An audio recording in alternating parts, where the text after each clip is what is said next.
드디어 쩌루가성에 와 있습니다. 자, 여기 적혀있는 비석을 보시면 와카마츠조라고 적혀있는데 옛날에는 쩌루가성이라 했고 아이즈 와카마츠 성이라고 부를 수도 있겠습니다.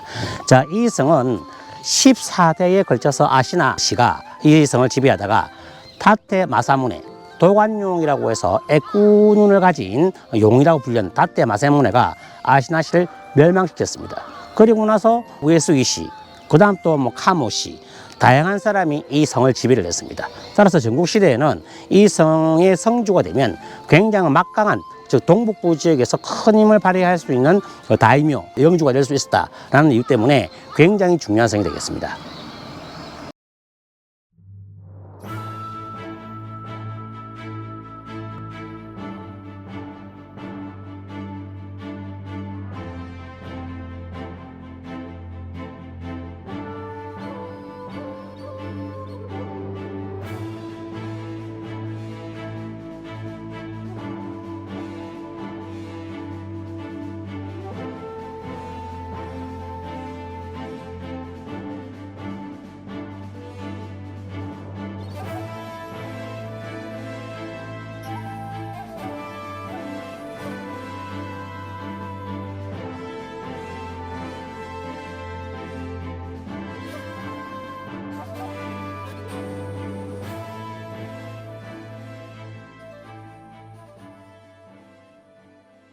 와카마츠성, 즉 쩌루가성에서 가장 중요한 지역이 되겠습니다.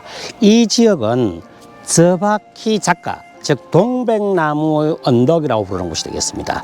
왜 동백나무 언덕이냐라고 하면 양쪽에 보면 동백나무가 많이 피어 있습니다. 이 동백나무는 꽃이 피자마자 바로 지어버리죠. 그래서 적군이 쳐들어왔을 때 적군의 목이 뚝 떨어지는 것처럼 그만큼 빨리 적을 물리치는 것이 좋겠다라는 의미로서 쯔바키가 동백나무입니다. 그 쯔바키 작가라고 해서 동백나무 언덕이라고 부릅니다. 그리고 오른쪽에 정문에 보시면 마른 목골 형태의 문이 보입니다. 이 문을 오떼몽 내지 다이코몽이라고 부릅니다. 타이코라고 하는 것은 북이고 몽은 문을 말하는 것입니다. 그래서 큰 북문 내지 오떼몽은 일본의 모든 성의 정문을 오떼몽이라고 부릅니다. 즉 에도 시대에 이 지역이 일본의 성의 정문이 되었습니다. 자, 그러면 왜 여기서 타이코몽, 큰 북문이라고 하냐면 임진왜란 때 가토 요시야키라는 사람이 조선에서 약 1.8m의 큰 북을 훔쳐와서 여기에 북을 설치를 했습니다. 북을 왜 설치를 했느냐라고 하면 이 북을 설치를 해서 군사들이 행진을 할 때, 그 다음에 전투를 나갈 때 사기를 올리기 위해서 큰 북을 여러 번 쳤습니다. 그래서 타이코몽 내지 큰 북문, 오떼몽이라고 하는 것입니다. 자, 이 성에서 중요한 것은 이 지역을 지배하는 사람이 와카마츠성을 지배할 수 있다, 쩌루가성을 지배할 수 있다라는 것이 되겠습니다. 자, 저 위에 보이는 저는 성루를 카몽야구라라고 합니다. 카몽야구라는 뭐냐면 성벽 위에 저런 성루를 만들어서 적이 침입해 왔을 때 저기서 돌과 화살, 총으로 공격을 해서 적을 물리치는 곳을 카몽야구라라고 부를 수가 있겠습니다. 그리고 이 성벽을 보고 있으면 굉장히 많은 돌들이 있습니다. 이는 많은 돌들 중에서 아주 큰 돌이 보이는 곳이 한 곳이 보이죠. 자, 정면에 보이시는 이 큰 돌이 하나 보이실 겁니다. 이 큰 돌 사이즈를 볼 것 같으면 제 얼굴 사이즈와 비교를 했을 때 굉장히 돌이 크다는 것을 알 수가 있습니다.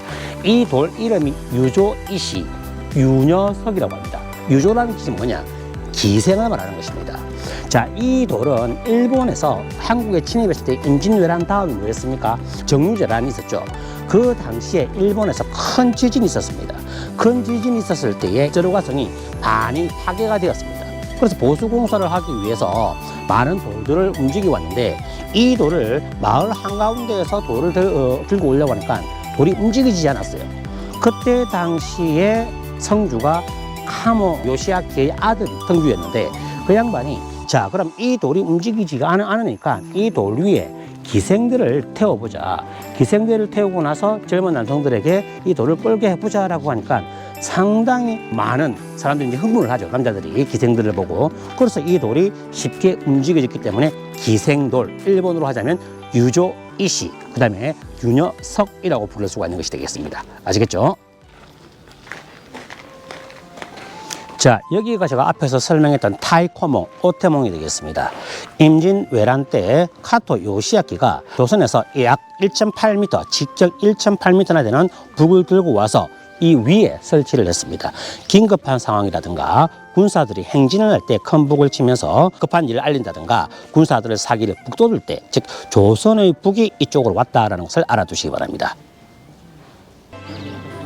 자, 이곳은 무샤바실이라는 곳으로서 성에서 급한 일이 생겼을 때 무사들이 급하게 올라갈 수 있는, 즉 적군이 쳐들어왔을 경우에 빨리 양 사이드로 V자 모양이 되어 있습니다. 이 양 사이드로 무사들이 올라와서 총이나 무기로 적군들을 공격할 수 있는 이곳을 무샤바실, 즉 한국말로 번역을 하자면 무사들이 달릴 수 있는 길이라는 의미가 되겠습니다. 이 지역의 이 쯔루가성의 특징을 볼 수 있는 돌담 형태의 특징을 알 수 있는 곳이 되겠습니다.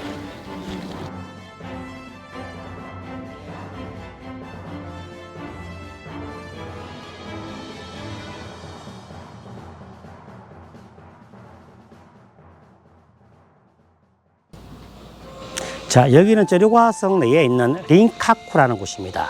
일본 다도의 아버지, 일본 다도의 천재라고 하면 센노리큐라는 사람이 있죠. 근데 이 센노리큐는 오다 노부나가, 그다음에 토요토미 히데요시, 이 두 사람에게 차를 대접했던 아주 다도의 대가가 되겠습니다. 그런데 이 사람이 어떠한 이유로 토요토미 히데요시에 의해서 할복을 당합니다. 그러면 일본에서 대대로 이어온 다도, 이 차의 문화가 끊겨버립니다. 이것을 아까워한 이 당시, 그 당시의 쯔루가성의 성주인 가모 우지사토라는 사람이 있었습니다. 그래서 가모 우지사토가 센노리큐의 대릴사위인 쇼안이라는 사람을 교토에서 몰래 데리고 왔어요. 그리고 나서 센노리큐의 다도를 계속 전승을 시켰습니다. 이때 가모 우지사토뿐만 아니라 도쿠가와 이에야스도 역시 같이 힘을 합쳐서 2년 동안 이곳에서 다회를 즐겼다라고 하는 거. 그런데 이 현재 있는 이 건물은 그 당시에 메이지 시대 때에 개축이 되어서 성 밖에 있는 다른 건물로 이전해 갔습니다. 그것을 다시 헤이세이 시대에 본 위치로 그 건물의 기와장이라든가 돌들을 옮겨와서 이곳으로 옮겨왔습니다. 그래서 우리가 센노리큐의 다도회라고 하면 지금까지도 일본에서 계승되어 온 아주 유명한 다도의 하나다, 다도의 문화다라는 것을 알 수가 있습니다. 스키가와라 전투에서 동군과 서군이 붙었을 때 동군이겠죠. 이때 동군에 붙은 사람이 우에수기 가문이 되겠습니다. 따라서 우에수기 가문이 동군에 붙어서 승리를 했기 때문에 도쿠가와 이에야스는 거기에 따른 그 보상을 지급했는데 그 보상이 바로 여기 땅이 되겠습니다. 여기 땅이라고 하면 아이즈본이겠죠.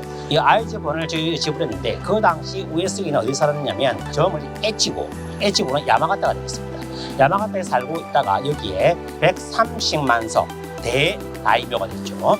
일로 오면서 그 우에스기 카기카치의 아버지 우에스기 켄신의 묘를 잠시 여기로 이장해 왔습니다.